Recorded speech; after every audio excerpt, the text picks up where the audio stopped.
Well, happy Monday, everybody. Welcome back to ModGolf Live, which we do on every single Monday. I always have the opportunity to have yet another amazing guest on the show to share golf wisdom, entrepreneurial insights, all these good things, the things we love to talk about on the ModGolf podcast, which now we do live and interactive with everyone that's watching here on our YouTube channel.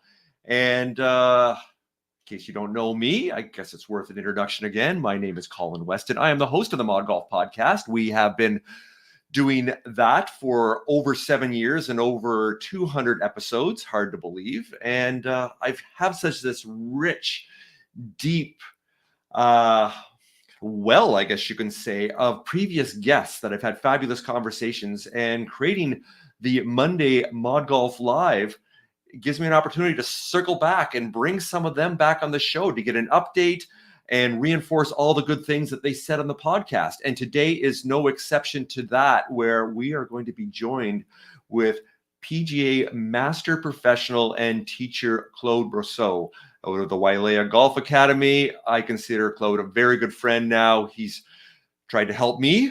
This is how patient of a teacher he is with my 15 handicap, which doesn't seem to be getting any better, which he's not going to be happy with because I have not been putting in the work, that consistency, which will be one of the recurring themes that he's going to be talking to today. So anyone watching live here, I do encourage you to, in the comments here on YouTube, to let us know what you need fixing with your golf game. What could be the mental side, the physical side, swing thoughts, anything you're thinking of. Claude is the man to help you with that, and he is such a giving, gracious person that he will provide that feedback.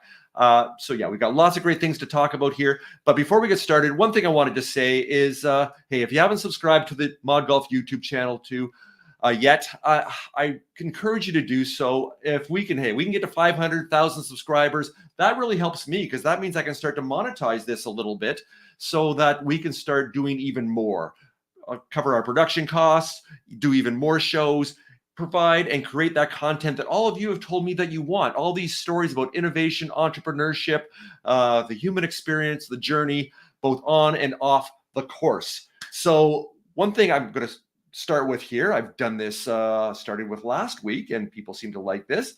Even though we're having our show here at noon today Pacific, we're calling this Colin's Monday Morning Musings. Usually we do this at 9 a.m. Pacific, but hey, Claude is on Maui, so it's still morning time for him. So I guess it still applies. So yes, my musings over what's gone on, whether it's in golf or just in life over the last little while.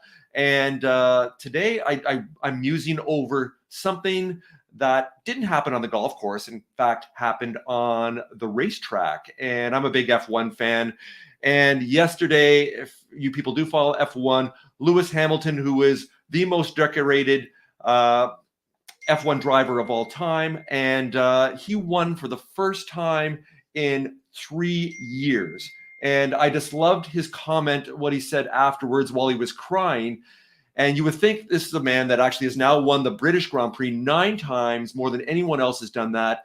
The number of world championships he has, he's tied for the most ever. And his comment was, there were times over the past 3 years when I didn't think I was good enough anymore. And that really struck a chord with me.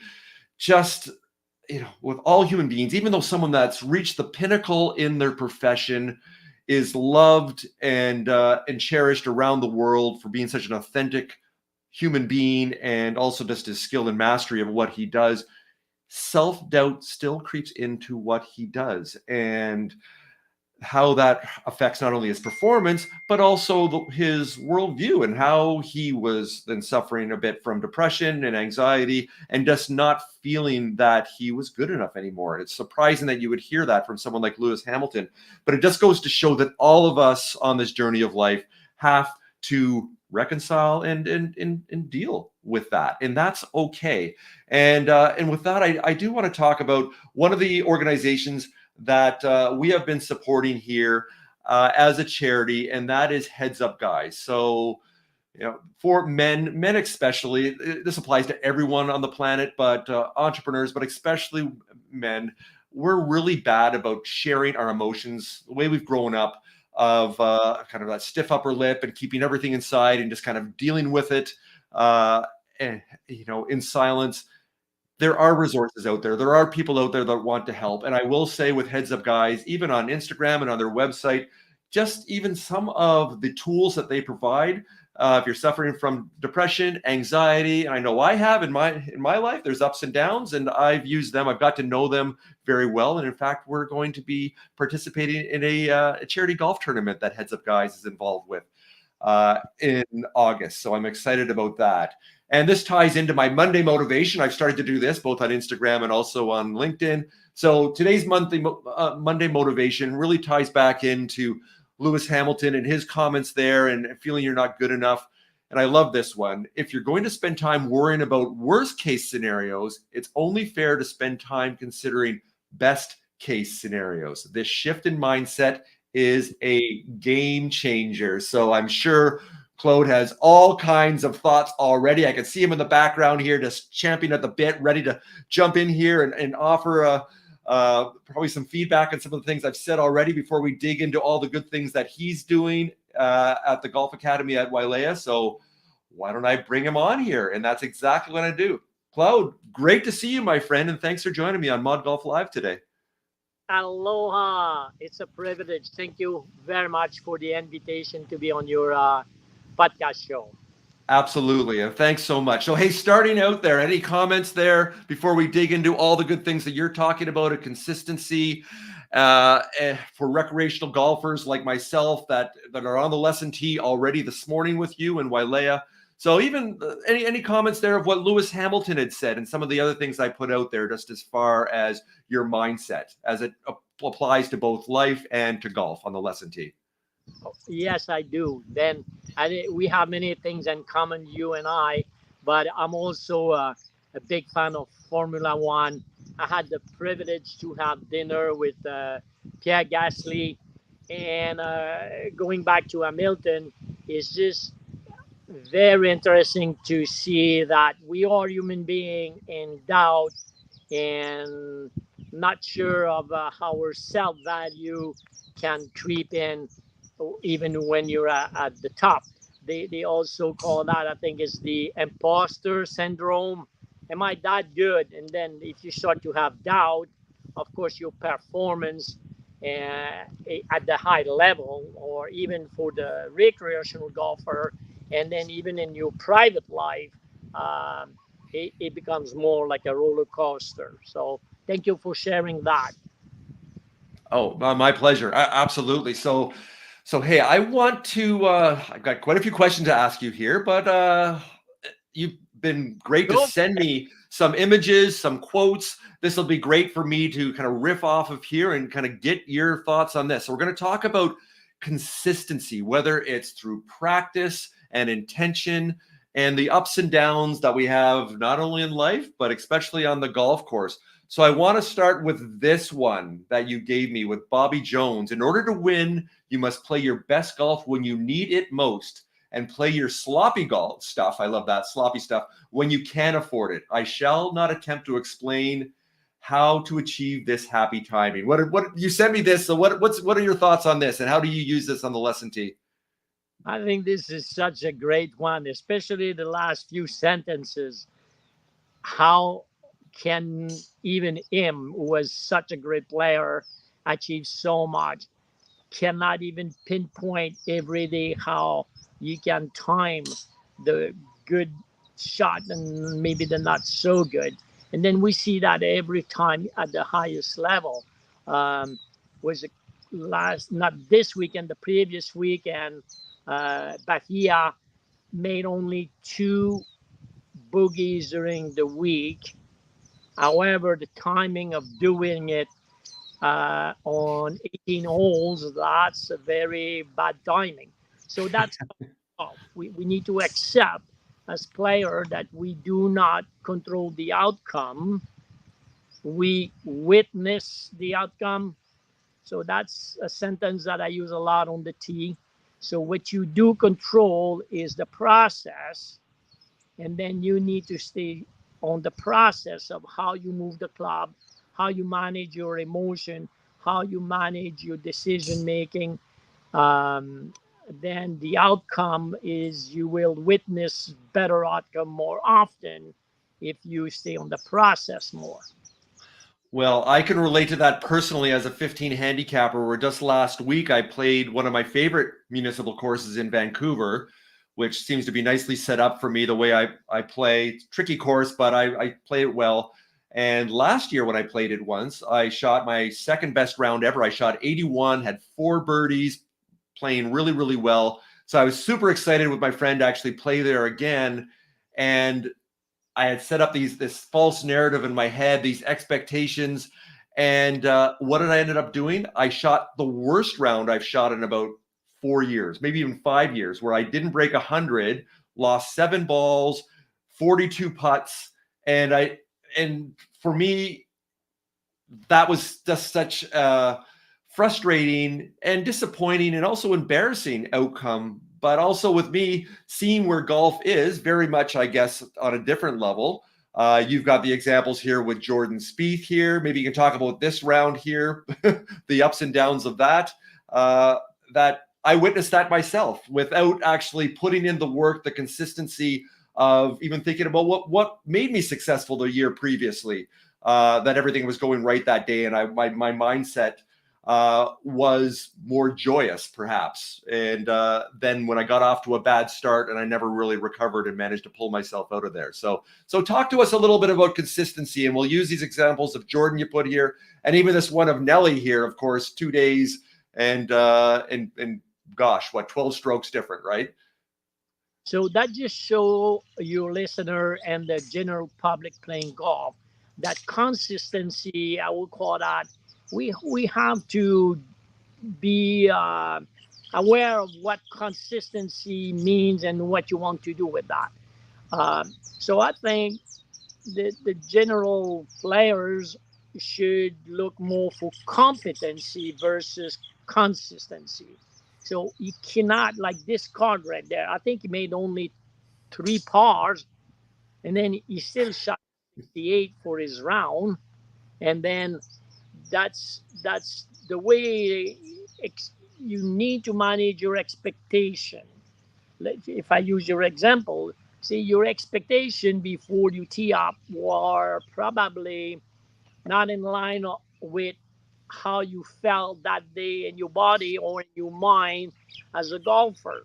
So expectation needs to be realistic.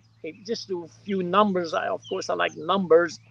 Um, and then on the tee, I always quiz the golfer about that. How many greens in regulation the top players, let's say I'm using the PGA here, how many green in regulation do they hit per round? But the answer is 12, close to 12. So depending on how you look at it, that means that they miss 1 out of 3. They're the best in the world. So if you are a 20 handicapper, you will hit 5 greens. That's the reality. So your consistency at that level is 5 greens, not 12. Then if you're a 14, close to where you are, you would hit 8 greens in regulation. We know the stat. So your expectation needs to be, okay, today did I hit 8 greens or close to 8 greens, so I got a good day in the office. The other thing that I think the what I call the 9 to 5 worker golfer, they need to realize that, let's say, on the green, if you are 9 feet, roughly 9 feet from the hole, the average make putt on the first attempt for the players at the top level is about 38%. Most of the recreational golfers, the ball doesn't go in when they're 9 feet from the hole, and they're upset and they think they're not good. And then the way they talk to themselves is just now they're going on a roller coaster downhill from there. So expectation needs to be realistic. So this way you will enjoy the game a lot more. So you can just remember those 2 distances: 9 feet, 38% for the best in the world. 20 feet, it's about 20%. So if you're a golfer that plays weekend, then okay, if you're 20 feet from the hole, your goal is avoiding making 3 putts Yes. or more than 3. That's disaster right there. So can you expand on that? I've got 2 graphics that you sent to me. All the good things you just said there, to be realistic about, you know, where you are with your handicap of those analytics of what should be you can consider, I guess, success and positive, what that break even point is. So talk to me about this graphic here, where you talk about deliberate practice. So how does that relate to all the good things that you just said there? Great. This graphic came from Dr. Rick Jensen, who is a performance coach. His players had won some major, and this is good too if you look at the scoring average there. So golfer needs to realize that they have less than 50% probability to play their handicap. So it swings like that. So that means that when you go in practice, you need to identify where do you lose the most stroke? What part of your game costs you the most? Is it putting? Okay, spend more time on putting. Is it driving? Spend more time on driving. So that graph is helping you to understand that the probability to play your perfect handicap, let's say you're to make it easy, you're a 10, so you will shoot 90, you will shoot 82. The handicap is a reflection of your true potential. I insist on the word of potential, not necessarily the reality of every day. So I think I send you another one. The goal with the people when they say I want to be consistent, like this one, this is a great one to look at. Again, it comes from Dr. Rick Jensen, that certified golf coach. But if we look at, there is always that bell curve. So the goal is moving the curve. So you see the shape of the curve from, if we go from the lowest point to the left to the lowest point to the right, the curve is the same for everybody. Now, if you want to score better and perform better, the goal is moving the curve from the right side of that graphic towards the left side of it. So this is aging a little bit, maybe in the 2002, 4, and Tiger was at his best back then. And then you can compare that. That's why his scoring average was, the curve for Tiger was on the better lower number than Phil back then. Then I will add, if we ask the golfer, let's say your audience right there, how, in average during the year, how many birdies per round the top PGA players will make? But the answer is 4. Average. Scheffler is number 1 in the world, had the best scoring average on the PGA Tour last year, and his average is 68.63. Okay, in my maths, 72 minus 68, that's 4. So, of course, they make a lot more birdies some rounds, but if you average that during the year, the scoring average is 68. Wow, I really find this interesting. Takes me back to my my first year college stats course here with the bell curve. But I find this quite interesting that the curve doesn't get squished down. That's not what you're going for. So that means you're hitting in that or flattens out. Like I said, it's kind of moving around, hopefully going in the right direction, down towards a lower handicap. But you're right. You've got that dispersion. The dispersion of your scores should stay the same. And it just kind of moves, hopefully, in the positive direction, that your bad rounds are, hopefully, when you were, let's say, 5 or 6 strokes not as proficient as you are now, that bad round was right in the middle of your bell curve a couple of years ago, right? Yes, you just want to avoid, like, be 10 stroke more. But it's called golf. It may happen. Yeah. Absolutely. It is called golf. The key on that is not be hard on yourself. It's more identifying, okay, what went wrong today? What can I learn from that performance that is not what? That's more how you need to look at it. It happened to everybody. You saw the round of Nelly, and she's not the only one. I mean, Yes. we see it. We see it in the newsletter after. Of course, when you watch golf on TV, they don't really necessarily show you those high score, but many golfers miss the cut, so they have not. Yes. And I was just talking to someone about that the other day, that I've covered PGA tournaments and LPGA tournaments through the ModGolf podcast as a golf journalist, and out on the course walking around, of course, you see all the shots, and the best players in the world hit some horrendously poor shots, and that happens, and you don't see those on any highlight reels. That's for sure. You only see the best shots. So you, in a way, ourselves as recreational golfers, it kind of reinforces that notion that good players never hit bad shots, where that's not the case. So, hey, I've got some other comments that you made here. I'm going to put them up here, which I've actually put in the comment section on YouTube. And I know we got a couple people watching right now. I do encourage, hey, if you got any questions for Claude about your own personal golf game, as far as kind of lessons or teaching in general, now's the time, because we've got Claude for about another 10 minutes or so. So yeah, so that's what I asked out here. Yeah, put any questions that we have about improving your game. So let me ask you this one here. I'll put this on screen here. So you said this. So golfers need to consistently adapt to every shot, to the playing conditions, to the way their body feels that day, and to the people that they were playing with. So yeah, why don't you elaborate on that one for us, Claude? But because golf is you need to consistently adapt.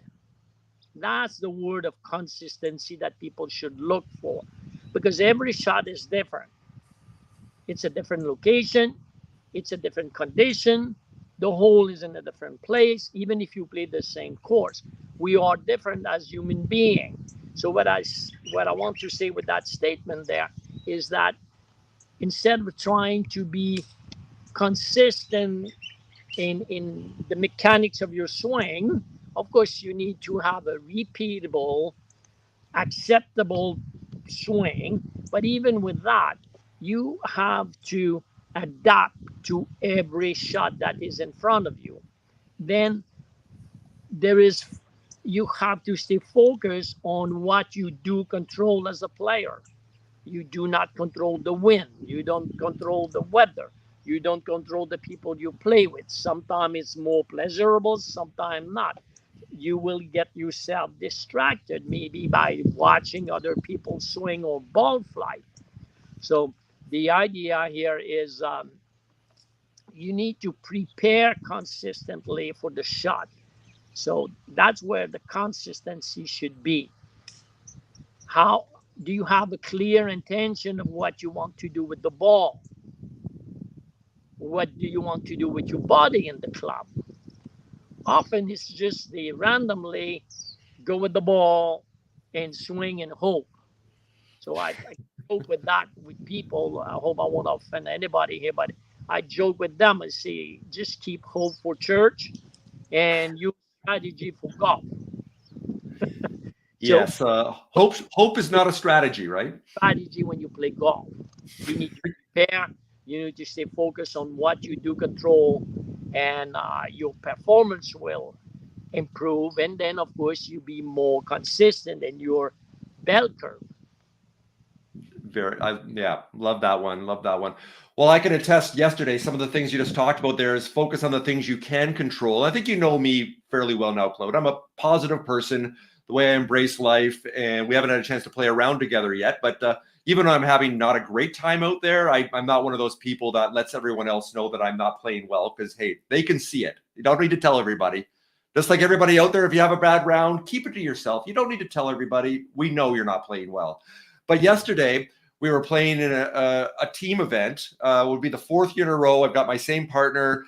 we haven't played very well last couple of years. We kind of joke about where we've actually blown up. So this year was going to be the year. So we show up at the first tee. We're the last group to go off of a 60 people playing in this two-person event. And the people organizing it made a mistake, and we were not paired up together. And it was already arranged that I was playing with a woman that I haven't met before, and my buddy was playing with another guy from our club. And the first tee, it then put me in a bad mood. I was kind of mad that was a situation where my expectations were already set. And the first hole, then even my first swing and where my mind was, and I was just kind of grumpy for the first hole. And this woman is just such a lovely person too. And in the first hole, we double bogeyed as a team playing in a scramble. But then I kind of took a deep breath and went, you know what? It's a beautiful day. Why am I upset about this? It's something I can't control. Let's make the best of it. And then we turned around, and interestingly, she played amazing. She played lights out, and she was such a delight to play with. I wasn't hitting the ball that well, but I was making putts left, right, and center. And we ended up coming in second place in this event. And we had a wonderful time together, and I've met a new friend. So there I was at the beginning, my mind, I had to shift very quickly. And I, first of all, did it in a negative way, which thankfully I managed to very quickly take a deep breath and shake my head and say, you know what? Worry about the things you can control, and I can control how I react to this situation. And for 17 holes, I did. This is so great. You see, that's one of the skill in me as a coach that I share with the players. This skill that you demonstrate yesterday, that skill is as important as controlling the club face. Then what happens is that quite often the golfer don't spend enough time to improve the skill of adapt. You had to adapt because you see you had expectation, they were not met, and then you could have on a downhill spiral, but no, you turn it around and then you had a good time. So that's what I mean by you have to be consistently adapting to golf, the situation of golf, a good shot, not so good, bad bounce, not so good bounce, etc. Yeah, and I look at it, I definitely did not play my best golf at all, but I had a fantastic time, and we had a great day together, and it was fun. And I met a new person. That was amazing. So I encourage golfer to ask themselves before the round almost, okay, why am I playing golf today? Is it to have good time with my friends? So on the score card, I said, okay, you can put your score with the ball, but okay, fun with my friend, plus or minus. Are you there to enjoy, like here on Maui at Wailea, the beauty of the surrounding? Listen to the bird. Oh yeah, on number 3, I listened to 3 birds. So I got birdies there. So you see what I mean by that is that you don't always play golf for scoring necessarily. You could, that's okay too. So now you pay more attention to the score. But again, to help them to have more fun is if you were let's say you're a 18 handicapper, or you shoot in the mid 80s or 90s. So that means you will make boogie on every hole. Yes. Now 90. So when you look at the scorecard, you can identify. So if it's a par 4, your real score as a 90 shoulder, it's 5. It's not 4. Then exactly you can on the scorecard, handicap number 1 hole and handicap number 2, let's say. But on those holes, you would probably make a double. Then if you do better than that, you feel good because you made like a birthday for yourself. Then you identified the hole that, let's say, handicap 18. Now that's more realistic than expecting, to be making par, whatever it is on that hole. So that keep you more in the fun. Absolutely. Then, as a strategy, I will say now, in the part of playing, we know that golfer in general don't take a strong enough club for their second shot on the green. So my recommendation to them is, okay, if you got a GPS or you know what is the distance from from your ball to the back of the green, more often than not, select the club for your distance that you will carry the ball in the air close to the back of the green, because that gives you some room in case you don't do that pure centeredness of contact, but you won't be penalized. We know when we look at the stats and the dots of the ball, the recreational golfer don't take enough club. So take one more club. You will swing with more rhythm. You will make better contact. Then on the green, what I will give them as a advice is when you read the green, we know that the general public do not play enough breaks. So they Right. always underestimate the severity of the slope. They do that 100% of the time, Claude. So what I tell to a value of about 20% of what they should play more. So what I tell them, when you read your putt, if you think you need to play the ball, let's say 6 inches from left to right, play 8 inches or play 10 inches until you miss it on the high side anyway, because that's better. You get a chance for your ball to roll in. So Yes. zoom, take more club for the green shot on the green. When you read putts, play more breaks than what you thought you needed to play, and then you will see that your score will get better with that strategy. Love this. Sounds like you got a little background noise there, but we can still hear you just fine. I know you've got to get back to the lesson tee, so I'm going to take a couple more minutes of your time here, Claude. And so a couple more questions here. The first one I've got on screen here too, and this is a comment that you made about consistency. I don't think I worded that quite right, but I find this interesting, is that kind of that mindset too of people then talking about the bad shots they hit rather than remembering the good ones. So talk to us a bit about that, because that also ties in to kind of this mindfulness piece that I talked about here, is about worrying about worst case scenarios rather than, hey, let's look at best case scenarios here. So this all ties in together here. So share your thoughts on that comment that you made as far as bad shots versus remembering the good ones. Yeah. So sorry for the back noise here. I'm on the course now, so they the short game area. We need Right. to make sure good condition when you come and see me. So now, yes, the golfer after the round, you see that they go and let's say have a little bit of spend time with the quality time with the people they play, and then for most of them, they will say, "Oh my God, I would have played good today, but I made 4 putts on 16." And then they keep repeating that to everybody who wants to listen to that. But that does for the brain is put up there, so next time you're on 16, the brain will associate 4 putts. So what I suggest them to do, of course, you can acknowledge where you could have done better, but you should always, after the round, remember the good shot you did. Just talk about, oh, my drive on number 1 was so good. You should see my approach on hole number 3. I was 6 feet from the hole, and then I made the putt, by the way.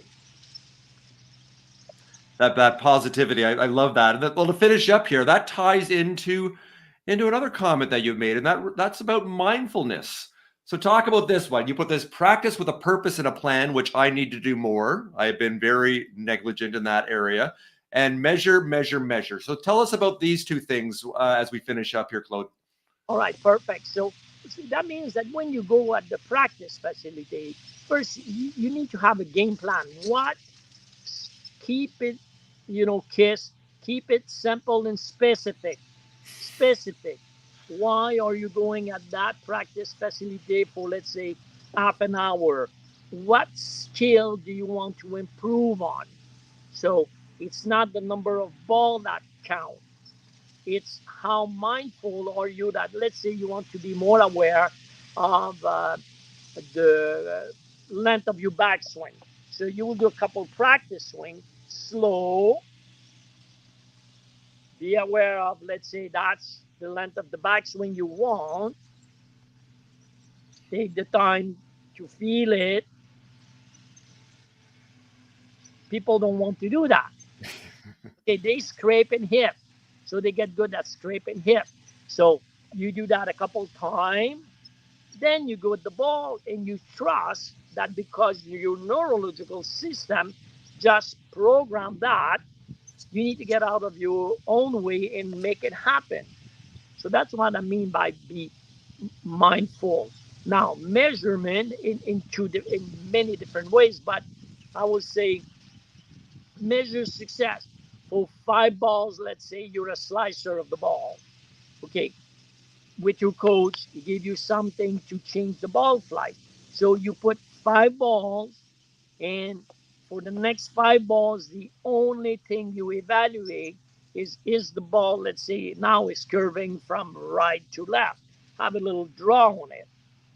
It doesn't matter how far the ball goes. Success will be, yes, you broke the pattern of slicing everything. So that's what I mean, measure, measure, measure. And then, of course, there is so many devices now, either indoor, so you can measure your swing pad, you can measure the club face at the moment of impact. But let's say even if you don't have those devices, you can you can measure, am I changing my ball flight on 5 balls? Great advice as always. You always not only cover so much helpful information regarding the golf game, the golf swing, and the mindset, but you have this ability, and I love you for this, to say it in a way that's very approachable, it's very relatable in these kind of these bite-sized pieces. So I know you've done tens of thousands of lessons, so you've had a little bit of practice of making sure to simplify, and just to get it down to that core message. And I just love that you're able to do that. And I'm hoping that I have the opportunity sometime this fall to come and visit you so I can spend a few days and really work on my game, because I desperately want to. I love the game, and I do want to improve, but I need to put that work in. And I have my birthday coming up in early September. I turn 60, so I need to give myself a birthday present. I'm thinking, do I go on a boys golf trip? And I'm thinking, maybe I just get on a plane myself and come spend some time with you. I think that would be a great way to spend my 60th birthday, is to enjoy it with you and to learn and put in the work and start to build that consistency and that plan that then I can repeat, and then I can start to improve in a way that is realistic and intentional. Correct. That'd be a pleasure. You can bring your buddies with you too. That will be a great time. And then, yeah, the idea will finish on that because I'm sure we kind of almost out of time here. But it's, I will say to the golfer like you in your audience is, okay, enjoy the process of getting better. It's a journey. And then, of course, we all know life doesn't go like that. Life is this, and you need to adapt. Same thing with golf. But the goal is enjoy the process of improving over a period of time. That's um, I always use that an acronym. You know that golf, G, game, O, of, L, life, F, first. Game of life first. So we Yes. learn, we train, then we perform. The golfer get frustrated because they want to perform first. Sorry, doesn't Yes. work. It does not. And just to finish up here, you talked about it's like seeing where your weakest points are and what you need to work on. And as human beings, we want to gravitate towards the things that we're good at, kind of that warmth and assurance, right? And so you're practicing those things. And I know full well the 2 or 3 really weak spots in my game, especially the short game and off the tee. That's where I started to put in the work, and I've started to see some results. And I remember the story with Michael Jordan back in the day, the first couple of days when he was in the league, and he was already that MVP, knowing for offense, but he realized that 12-foot jump shot he needed to work on. He didn't have that shot, and also his defense. And he spent all the time focusing on those 2 things that were weaknesses in his game. And he put in the work, and then all of a sudden he became Defensive Player of the Year. He then had that extra shot in his arsenal, his toolbox there, that he was unstoppable. And as we know, he's the greatest player of all time because of what he... Going on that same line, I would say maintain your good skill, but improve on the one that will get you to the next level, exactly like you just described with Michael Jordan there. Yes, absolutely. So, hey, why don't we finish up with that, Claude? On the bottom, scrolling there, I've put in your website, claudeforbestgolf.com. If you want to learn about all the great things that Claude is doing, if you want to spend some time with him like I'm going to do, I highly encourage you to visit the beautiful island of Maui in Wailea, where he is at the Golf Academy there, to spend some time there, because it's one of the most beautiful places in the world. And the other piece I wanted to mention too, you can see on the screen, also with our Patreon, we did not do a ModGolf giveaway contest this week, but you know what?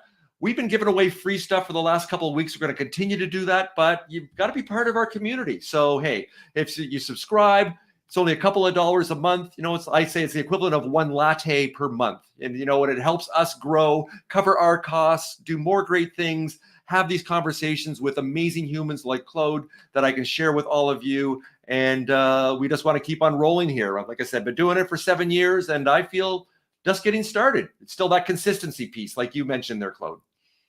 All right. Aloha. Thank you very much. You're welcome. Pleasure to see you, my friend. And thank you again for joining us today on Mod Golf Live. All right. You take care. You have a great day.